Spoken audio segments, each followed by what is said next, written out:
امریکہ کے الفاظ اور اقدامات میں تضاد، خطے میں امریکی فوجی موجودگی مسلسل بڑھنے لگی۔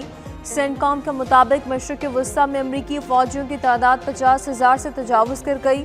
خطے میں 200 جنگی طیارے اور 2 طیارہ بردار بحری جہاز بھی تعینات۔ امریکی 82ویں ایئر بورن ڈویژن کے مزید 1000 فوجی خطے میں بھیجے جا رہے ہیں۔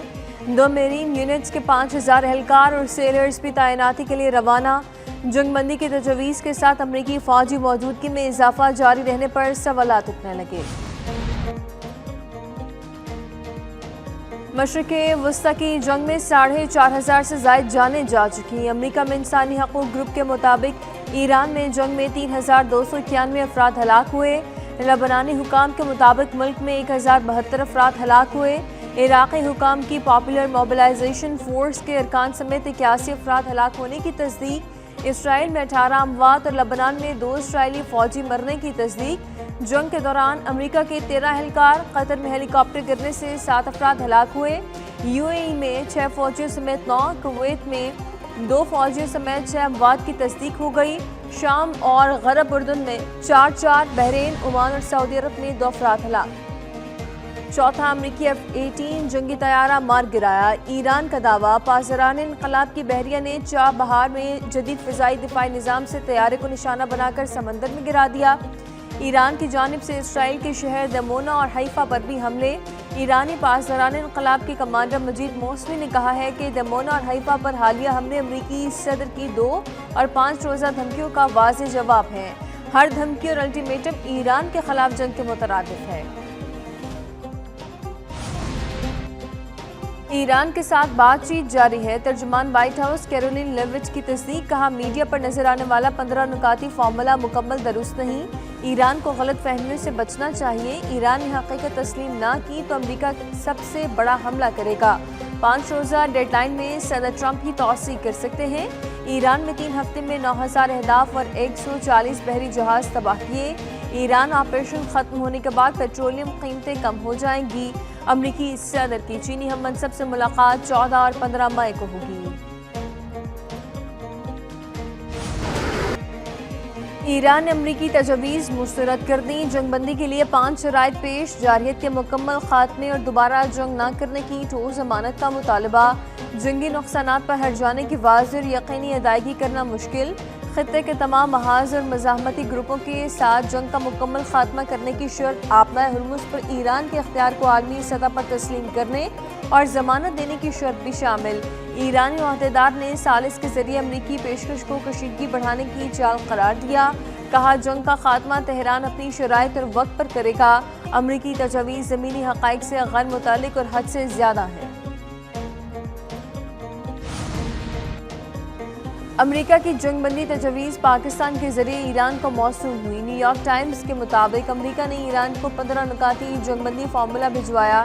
ایران میں یورینیم افزودگی بند کرنے، نتنز، اصفہان اور فردو پلانٹس ختم کرنے کا مطالبہ، پراکسیز کی فنڈنگ روکنا اور آبنائے ہرمز میں آزاد میری ٹائم زون بنانا ہوگا۔ امریکہ 1 ماہ کے لیے جنگ بندی کا خواہاں۔ رائٹرز کے مطابق ایک سینئر ایرانی اہلکار نے پاکستان کی طرف سے امریکی تجاویز ملنے کی تصدیق کی، کہا مذاکرات کے لیے پاکستان یا ترکی کے مقامات پر غور کیا جا رہا ہے۔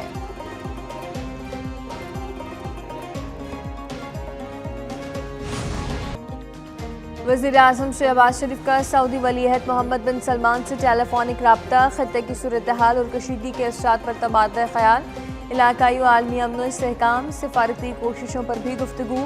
وزیر اعظم کا سعودی عرب کی حمایت کا اعلان، سلامتی اور خود مختاری پر حملوں کی مذمت، کہا ہمیشہ سعودی عرب کے ساتھ کھڑے رہیں گے۔ وزیر اعظم شہباز شریف کا امیر قطر تمیم بن حمد سے بھی رابطہ، قطر اور دیگر خلیجی ملکوں کے خلاف حملوں کی مذمت کی، پاکستان کی سفارتی رسائی اور امن کوششوں سے امیر قطر کو آگاہ کیا۔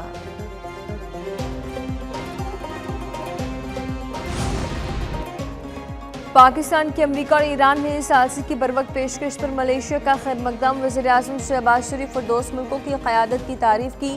ملائیشین وزیر اعظم انور ابراہیم نے کہا امریکہ اور ایران مذاکرات کے حوالے سے مثبت جواب دیں، مذاکرات حقیقی نیت اور تنازع کے خاتمے کی بنیاد پر ہونے چاہیے، خطے میں پائیدار امن کے لیے فوری اقدامات ضروری ہیں۔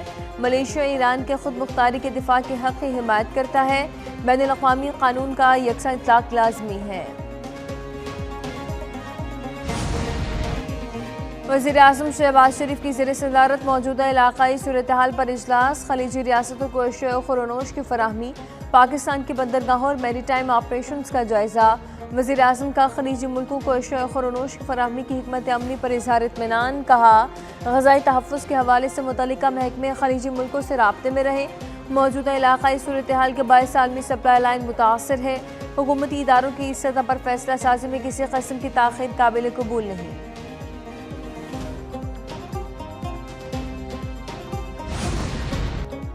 حکومت کا کفایت شعار اقدامات مزید سخت کرنے کا پلان، ابتدائی طور پر 1 ماہ کے لیے ہائبرڈ ورکنگ ماڈل نافذ کرنے کی تجویز، محکموں میں 3 یا 4 دن دفاتر میں اور 2 دن آن لائن کام کی تجویز، نجی دفاتر میں بھی 50% آن لائن ورکنگ کی تجویز، سرکاری گاڑیوں کے استعمال پر سخت پابندیاں، خلاف ورزی پر کارروائی کی تجویز، صبح 10:30 سے پہلے اے سی کا استعمال ممنوع، رات 9:30 بجے دکانیں بند کرنے کی تجویز، ملازموں کی بجلی اور فیول سہولیات میں 50% کمی متوقع، جائیداد اور گاڑیوں کی خرید و فروخت پر 5% ٹیکس، ٹول ٹیکس 50 روپے بڑھانے کی تجویز، ٹرین کے سفر کے فروغ کے لیے کرایوں میں کمی کی تجویز۔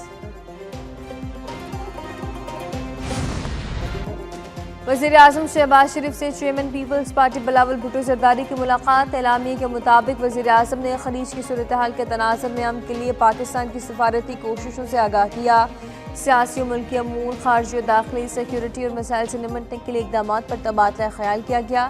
بلاول بھٹو نے وفاقی حکومت کی پالیسی اور وزیر اعظم کی حکمت عملی کو سراہا، سندھ میں ترقیاتی منصوبوں کا بھی جائزہ لیا گیا۔ ملاقات میں نائب وزیر اعظم اسحاق ڈار، وزیر اعلیٰ مراد علی شاہ، احد چیمہ، محمد اورنگزیب، اعظم نذیر تارڑ، رانا ثناء اللہ، سلیم مانڈوی والا کی شرکت۔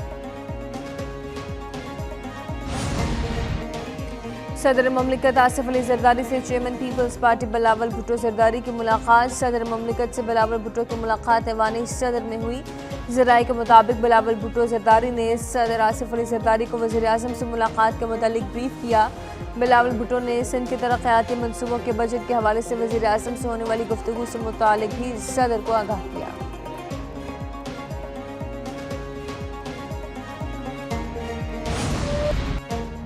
حکومت کا عوام کو ریلیف دینے کے لیے بڑا اقدام، اوگرا کو قیمتوں کے فرق کی ادائیگی کے لیے 27 ارب روپے فراہم کر دیے گئے، وزارت خزانہ کا اعلامیہ۔ وزیر اعظم کی ہدایت پر پہلے قسط پی ایم آسٹریٹی فنڈ سے جاری، تیل کی عالمی قیمتوں میں اضافے کا بوجھ عوام پر نہ ڈالنے کا فیصلہ، عوام کو مہنگائی کے اثرات سے بچانے کے لیے عملی اقدام، 27 ارب کے فنڈز اخراجات میں کمی کے ذریعے جمع کیے گئے، وفاقی حکومت کی کفایت شعاری پالیسی کے مثبت نتائج سامنے آنے لگے، مزید اخراجات میں کمی اور بچت کے لیے نئے اقدامات زیر غور۔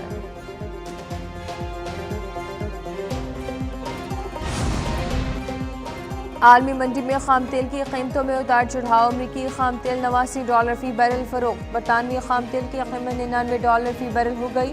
پاکستان سٹاک مارکیٹ میں تیزی کا رجحان، 100 انڈیکس میں 4347 پوائنٹس کا اضافہ، 100 انڈیکس 1,58,313 پر بند ہوا۔ سونا 15,200 روپے فی تولہ مہنگا ہو گیا، فی تولہ سونا 4,79,262 روپے پر پہنچ گیا۔ انٹر بینک میں امریکی ڈالر کی قدر میں 1 پیسے کی کمی، انٹر بینک میں امریکی ڈالر 279 روپے 22 پیسے کم ہو گیا۔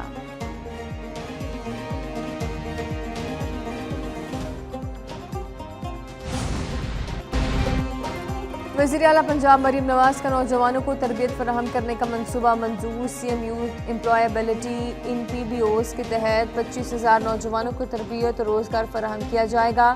پنجاب ڈیولپمنٹ ورکنگ پارٹی کے اجلاس میں اہم اقدام کی منظوری، منصوبے کا مقصد پنجاب کے نوجوانوں کو ڈیجیٹل مہارتوں سے آراستہ کر کے انہیں عالمی معیار کی افرادی قوت میں تبدیل کرنا ہے۔ منصوبے کا مقصد مقامی اور بین الاقوامی پی بی او مارکیٹ کی بڑھتی ہوئی طلب کو پورا کرنا بھی ہے۔ بریفنگ میں بتایا گیا کہ بی پی او اور آئی ٹی انیبل سروسز کا شعبہ ڈیجیٹل معیشت میں تیزی سے فروغ پا رہا ہے۔ پاکستان کو ملنے والے بیرونی قرضوں میں 18% سے زائد اضافہ، جولائی سے فروری کے دوران $5.8 ارب کی بیرونی مالی معاونت ملی۔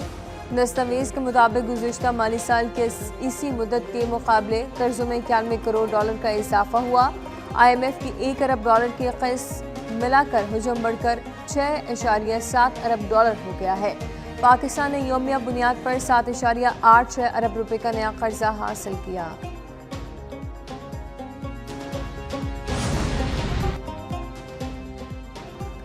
اور لاہور میں بوندا باندی، پشاور اور دیگر شہروں میں بارش، آئندہ 12 سے 24 گھنٹے تک ملک بھر میں گرج چمک کے ساتھ بارش کا امکان۔ NDMA کے نیشنل ایمرجنسیز آپریشن سینٹر نے الرٹ جاری کر دیا۔